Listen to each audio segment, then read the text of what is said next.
Hi friends, मेरा नाम है गौरव। इस वीडियो के अंदर हम देखेंगे कि एक गिट रेपोजिटरी के अंदर ब्रांचेस को किस तरह से क्रिएट किया जाता है और उन पर किस तरह से वर्क किया जाता है। तो इसके लिए सबसे पहले मैं यहाँ पर अपना EC2 इंस्टेंस मैंने यहाँ पर बनाया हुआ है जिसका नाम सर्वर 1 है। इसको मुझे पुट्टी से कनेक्ट करना है और फिर इसके ऊपर हम प्रैक्टिकल करके देखेंगे। पहले हम एक डायग्राम के थ्रू इसको समझ लेते हैं। मैंने आपको पहले भी बताया था, जब हम गिट रेपोजिटरी बनाते हैं तो हम git init कमांड चला के और रेपोजिटरी क्रिएट करते हैं किसी भी फोल्डर के अंदर। तो जब भी हम git init या git initiate कमांड के थ्रू गिट रेपोजिटरी क्रिएट करते हैं तो वहाँ एक बाय डिफ़ॉल्ट रेपोजिटरी बन जाती है जिसका नाम होता है मास्टर। तो जो भी हम वर्क करते हैं, अभी तक हमने जो भी वर्क किया, जो प्रैक्टिकल हमने किए थे, वो सब हम मास्टर वाली ब्रांच के अंदर ही कर रहे थे। अब गिट ब्रांचेस की क्या ज़रूरत पड़ती है वो मैं आपको बता देता हूँ कि जिस तरह से अगर कोई भी एनवायरनमेंट है किसी कंपनी का, वहाँ पर जब भी गिट के ऊपर वर्क किया जाता है तो उस एनवायरनमेंट के अंदर कभी भी मास्टर जो हमारी ब्रांच है उसके ऊपर वर्क नहीं किया जाता। अलग अलग डेवलपर्स जो अलग अलग चीज़ को डेवलप कर रहे हैं सॉफ्टवेयर के अंदर या जो भी कोड वो लिख रहे हैं, उनको अलग अलग ब्रांचेस बना के दे दी जाती है। जैसे आप यहाँ डायग्राम में देख सकते हैं, यहाँ पर एक ब्रांच है जिसका नाम है फीचर 1 और एक ब्रांच है जिसका नाम है फीचर 2। ये दो ब्रांचेस यहाँ पे बना रखी हैं, फीचर 1 एंड फीचर 2।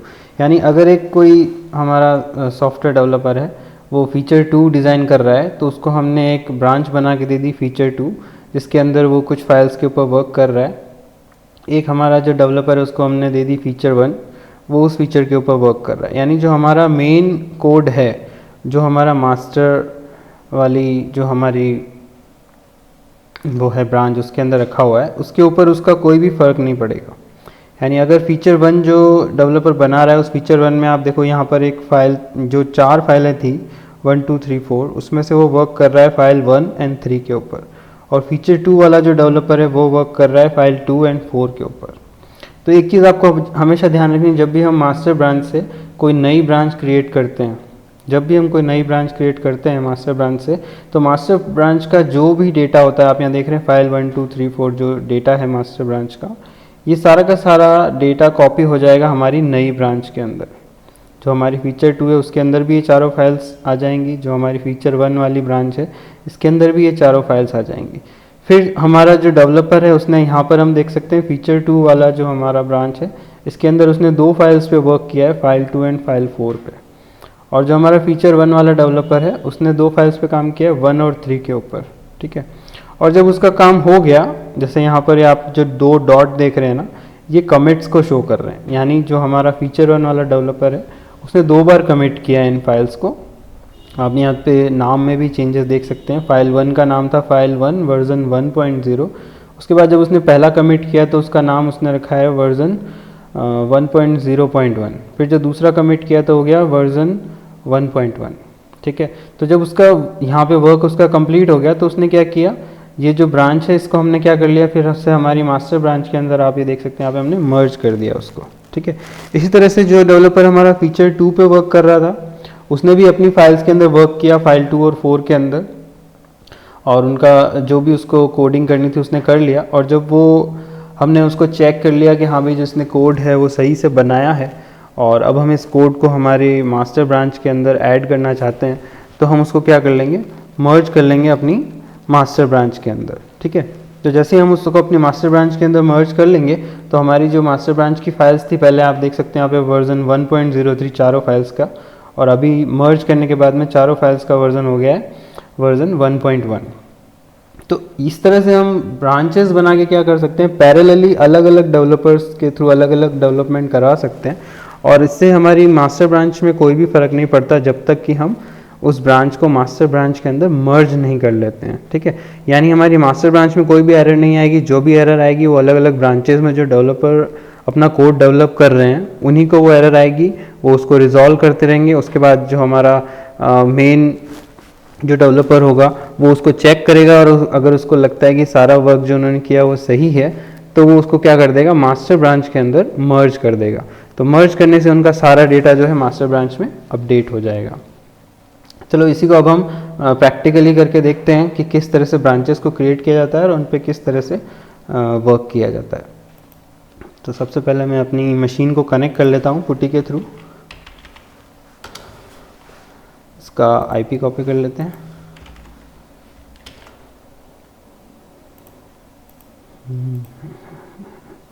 सर्वर 1 है ये हमारा। Open EC2 dash user. Console का साइज़ थोड़ा बड़ा कर लेता हूँ। Appearance change.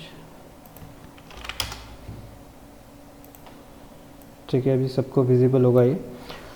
सबसे पहला कमांड हमको क्या चलाना है, sudo su, ताकि हम सुपर यूज़र पे आ जाते हैं। उसके बाद में हमने यहाँ पर एक डायरेक्टरी बना रखी है इंडिया, जिसी के अंदर हमने गिट को इनिशिएट किया था, cd इंडिया। ठीक है, तो अब हमारी वर्किंग डायरेक्टरी जो हमारी है उसके अंदर आ चुके हैं। अब अगर यहाँ पर हमें चेक करना है कि हम अभी कौन सी ब्रांच के अंदर वर्क कर रहे हैं, सबसे पहले मैं इसको क्लियर कर लेता हूँ। क्लियर कमांड लिख के भी आप स्क्रीन को क्लियर कर सकते हैं। तो मेरे को अगर मेरी ब्रांच शो करनी है, ब्रांच देखनी है, तो मेरे पास में कमांड है गेट ब्रांच। बहुत ही ईजी कमांड्स हैं, आपको बहुत जल्दी याद हो जाएंगे। गेट ब्रांच अगर आप कमांड चलाएंगे तो आपको लिस्ट ऑफ ब्रांचेज यहाँ पर शो हो जाएंगी। तो अभी तक हमारे पास में एक ही ब्रांच है जो कि मास्टर ब्रांच है, आपको यहाँ पे दिखा रहा है। ठीक है, और उसके आगे स्टार भी लगा हुआ है। स्टार लगा हुआ है, इसका मतलब क्या होता है, जिस ब्रांच के आगे स्टार लगा है इट मीन्स कि आप अभी उसी ब्रांच में हो या आप उसी ब्रांच में अभी वर्क कर रहे हो, इसलिए उसके आगे स्टार लगा हुआ है। ठीक है, तो नेक्स्ट हम क्या करते हैं, हम एक नई ब्रांच क्रिएट करके देखते हैं। सपोज हम यहाँ पे, हाँ, ब्रांच क्रिएट करने का भी यही कमांड रहेगा आपका, गेट ब्रांच, और बस उसके आगे आपको ब्रांच का नाम लिख देना है जो भी आप ब्रांच क्रिएट करना चाहते हो। सपोज़ मैं यहाँ पे ब्रांच बना रहा हूँ ब्रांच 1, तो यहाँ पर हमने कमांड लिख दिया है git branch and branch 1, enter. अब मुझे अगर देखना है, फिर से मैं लिखूँगा गेट ब्रांच, तो मुझे लिस्ट ऑफ ब्रांचेस यहाँ पे शो हो जाएंगे। अब देखिए, आप 2 ब्रांच बता रहा है, मास्टर है और ब्रांच 1 है, लेकिन अभी भी स्टार मास्टर के सामने ही आ रहा है और वो ग्रीन कलर में बता रहा है, यानी कि अभी मैं मास्टर ब्रांच के अंदर ही हूँ। बट मेरे पास में टोटल ब्रांचेस अभी 2 हो गई हैं, एक ब्रांच 1 है और एक मास्टर है। ठीक है, इसी तरह से अगर आप एक और ब्रांच क्रिएट करना चाहते हैं तो आप लिखें गेट और उस ब्रांच का नाम, ब्रांच कमांड के बाद गेट ब्रांच और उसका ब्रांच का नाम, सपोज मैंने दिया ब्रांच 2। ठीक है, फिर करता हूँ मैं गेट ब्रांच, तो अब आप देख सकते हैं यहाँ पे 3 आ रहे हैं, यहाँ पर ब्रांच 1, 2 एंड मास्टर, लेकिन अभी भी स्टार मास्टर पर ही है। दैट मीन्स कि अभी मैं इस मास्टर ब्रांच के अंदर ही वर्क कर रहा हूँ। ठीक है, इसी तरह से अगर मुझे ब्रांच को स्विच करना है, ठीक है ना, अगर मैं स्विच करना चाहता हूँ, ब्रांच में जाना चाहता हूँ ब्रांच 1 के अंदर, तो उसके लिए क्या कमांड है, उसके लिए भी कमांड है हमारे पास में, बहुत ईजी है। उसके लिए हमारे पास में कमांड रहेगा गेट चेकआउट। गेट चेकआउट, और चेकआउट करके आपको किस ब्रांच में जाना है उस ब्रांच का आपको नाम लिखना है। तो यहाँ पे लिख देते हैं गेट चेकआउट ब्रांच 1। तो देखिए मैसेज आ गया है स्विच टू ब्रांच 1। ठीक है, आप ब्रांच 1 के अंदर स्विच हो चुके हो। अब मैं कमांड चलाता हूँ गेट ब्रांच, फिर से लिस्ट कराने के लिए, एंटर। तो अब देखिए ब्रांच 1 ग्रीन हो गया है और उसके आगे स्टार भी शो हो रहा है। दैट मीन्स कि अभी मैं कौन सी ब्रांच में काम कर रहा हूँ, ब्रांच 1 के अंदर काम कर रहा हूँ। ठीक है, और एक बात जब भी मैंने आपको उसमें डायग्राम में भी बताई थी कि जब हम मास्टर ब्रांच से कोई भी नई ब्रांच क्रिएट करते हैं तो मास्टर ब्रांच का जो भी डेटा होता है वो सारा कॉपी हो जाता है उस ब्रांच के अंदर। ठीक है, तो वो भी अभी हम चेक कर लेते हैं। अभी मैं वापस करता हूँ गेट चेकआउट और मास्टर। ठीक है, सॉरी, हाँ, स्विच टू ब्रांच मास्टर आ गया। अब मैं यहाँ पर ls करता हूँ, तो यहाँ पर एक फ़ाइल बनी हुई है जिसका नाम है file1। अब हम चलते हैं हमारी नई ब्रांच के अंदर, गेट ब्रांच ब्रांच 1, सॉरी मुझे कमांड क्या लिखना था यहाँ पर, git checkout, git checkout branch 1। तो स्विच टू ब्रांच 1 आ गया, इसको क्लियर कर लेते हैं। अब मैं यहाँ पे कमांड लगाता हूँ ls, तो यहाँ पर भी आप देखें फाइल आ रही है file1। ठीक है ना, तो हमने जब मास्टर ब्रांच में देखा तो उसमें भी फाइल 1 आ रहा था। और हमारी जो अभी जो हमारी ब्रांच है वो कौन सी है, करंट ब्रांच, वो देखते हैं फिर से हम, गेट ब्रांच। अभी हम ब्रांच 1 के अंदर हैं, तो इसके अंदर भी आप देख सकते हैं कि फाइल 1 फाइल यहाँ पर आपको शो कर रहा है। तो इसका मतलब क्या हुआ, जब हमने मास्टर ब्रांच से ब्रांच 1 को क्रिएट किया तो इसने गिट ने क्या किया, जो मास्टर ब्रांच के अंदर जितना भी डेटा आपका रखा हुआ था वो सारा कहाँ कॉपी कर दिया, ब्रांच 1 के अंदर कॉपी कर दिया। ठीक है ना। अब हमें जो भी वर्क करना है अब हम ब्रांच 1 के अंदर जाके कर सकते हैं। तो अभी हम ब्रांच 1 के अंदर ही हैं। ब्रांच 1 के अंदर यहाँ पर मैं एक फ़ाइल बनाता हूँ, और अगर आप चाहें तो गिट लॉग कमांड से सारे वो कमिट्स भी आपके चेक कर सकते हैं। अगर मैं यहाँ पे अभी ब्रांच 1 के अंदर करता हूँ git log hyphen one line, तो यहाँ पर अभी एक कमिट आ रहा है मेरा, फर्स्ट कमिट फ्रॉम इंडिया नाम से। और यही अगर मैं वहाँ जाके देखता हूँ हमारी मास्टर ब्रांच के अंदर, तो वहाँ भी आना चाहिए। फिर से चलते हैं हम गिट चेकआउट मास्टर, और यहाँ पर भी हम कमांड लगाते हैं git log hyphen one line. तो यहाँ पर भी आप देख सकते हो ये एक कमिट आ रहा है। ठीक है, तो अब हम क्या करेंगे, हमारी जो नई ब्रांच हमने बनाई है उसके अंदर जाते हैं और फिर कमांड चलाते हैं। तो उसके लिए हम कमांड फिर से लिखेंगे गिट चेकआउट, और नाम है उसका ब्रांच 1। चलिए यहाँ पे हम कोई फाइल बना लेते हैं, कैट टेस्ट फाइल, कैट के आगे मुझे लगाना है ग्रेटर देन टेस्ट फाइल। अब इसके अंदर हमें जो भी लिखना है हम लिख सकते हैं।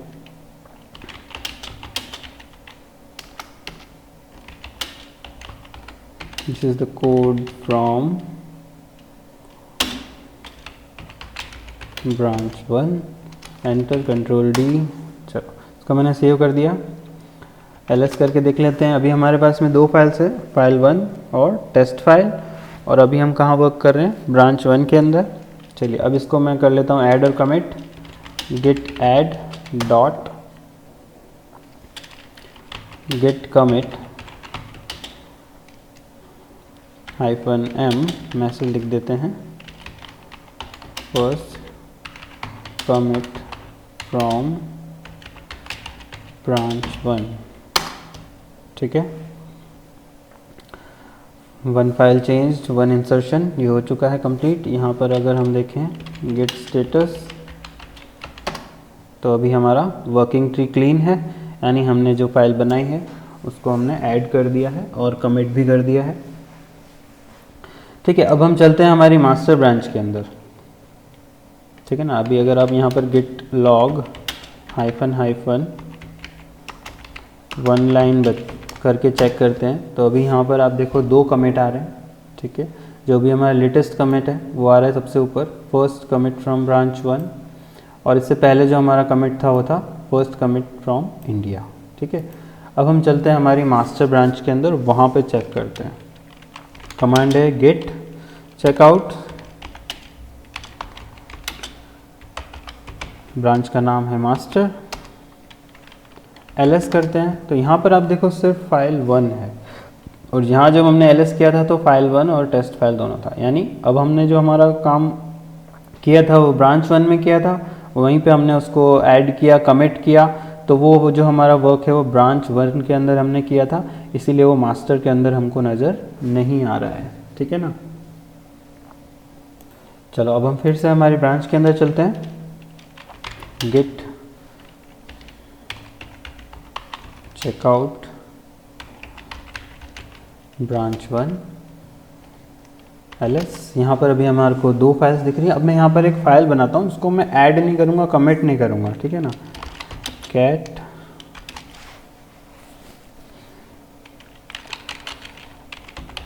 Test file 2। ठीक है, टेस्ट फाइल 2,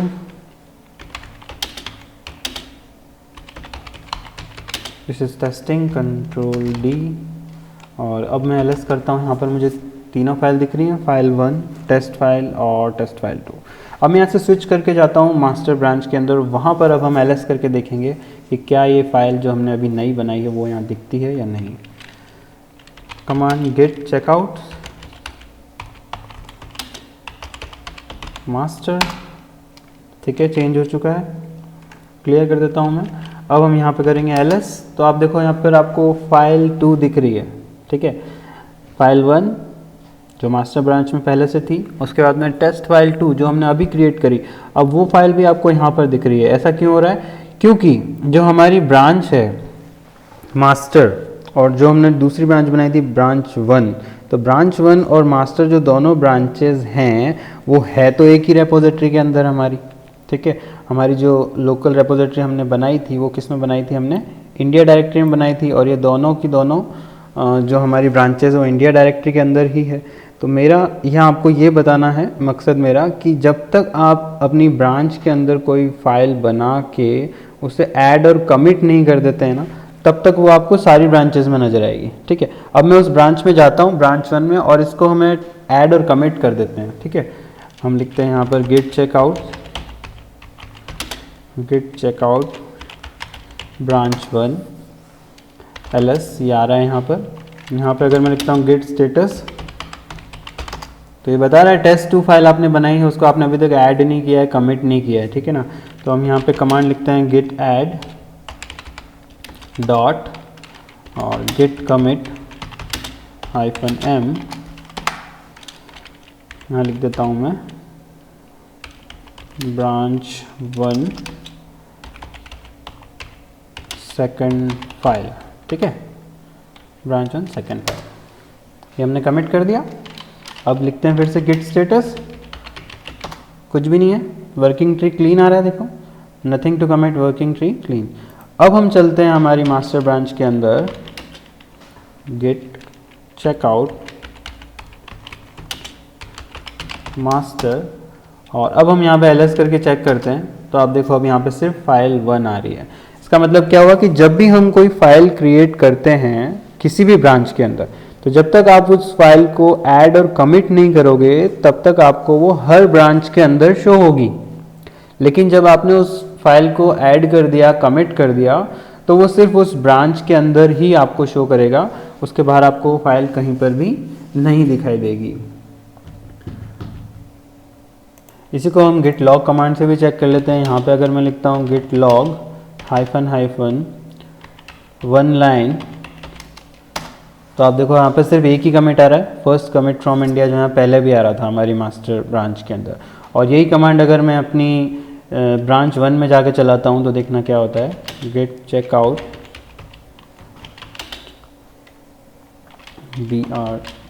ब्रांच 1, और यहाँ पे मैं कमांड चलाता हूँ git log -1 लाइन,